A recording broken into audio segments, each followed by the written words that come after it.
All right, Joe, another question that I want to address, because I think it's very important, is what is your feeling of I guess maybe using, or someone using a part-time real estate agent as someone using a full-time real estate agent? I understand that your office that you own in Dedham only hires full-time agents. Can you just give me your opinion on that? Oh yeah, most definitely. And actually, that's part of the RE/MAX model, is to have full-time professionals. So that's one of the requirements, I believe, that RE/MAX upholds, that we need to abide by, is having full-time professionals working for the company.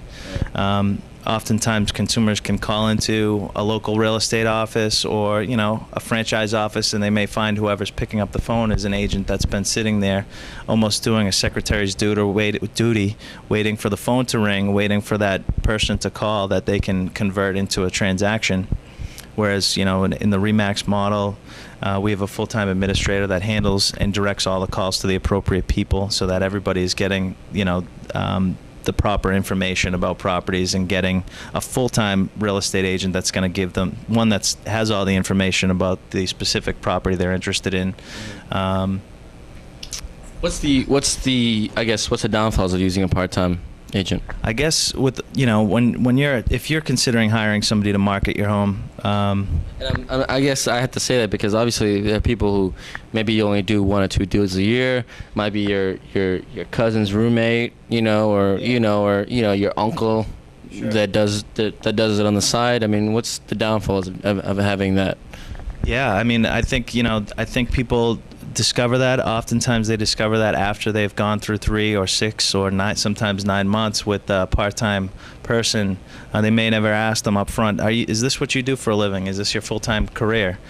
Because when you're devoting, in my opinion, I think the real estate industry is very demanding, and I think you really need to devote all your energies to bringing success to your clients and following through and giving them, helping them sell or purchase the appropriate home and getting the best deal. When you have somebody that's working 40 hours a week or 20 or 30 hours a week doing something else, whatever that may be, they're not devoting all of their energies to marketing your home, to networking with the appropriate people, and targeting the appropriate audience to get your home sold. So essentially, time in real estate can also be converted into money. Right. They go hand in hand. If you have 6 months with a company and the market is going down, as we've seen it gone down in the past few years, that can convert into money, into a percentage-wise of what your home may be worth.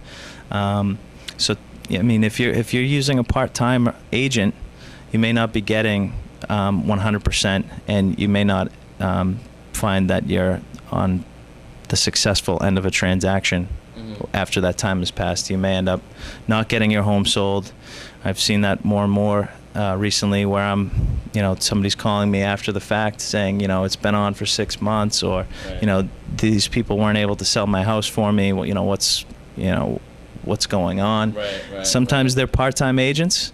And a lot of times they're part-time agents because consumers aren't trained to ask the appropriate questions when they're sitting down and interviewing realtors. Right, I mean, there's probably a good set of 20 questions that every consumer should be able to sit down and say, all right, I need to make sure this real estate agent is going to do this, and really interview them, discover what they're doing for marketing, whether they're full-time or not.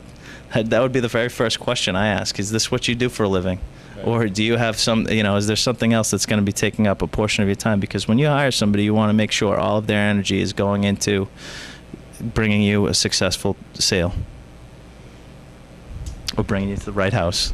Well said. I can't, it's just like having a part-time doctor, part-time mechanic, part-time attorney. Have you ever heard of something like that? That'd be ridiculous. No, I mean, it's dangerous, really. It's not something I would advise anybody to do. So, good question to ask any realtor you're thinking about working with or hiring is, are you a full-time real estate agent, and how much time do you devote every week to bringing success to your clients, whether they be buyers or sellers, to bringing them, the best deal if they're a buyer, to getting them the best price if they're a seller, so on and so forth. So, All right. Well, thanks, Joe. I appreciate it.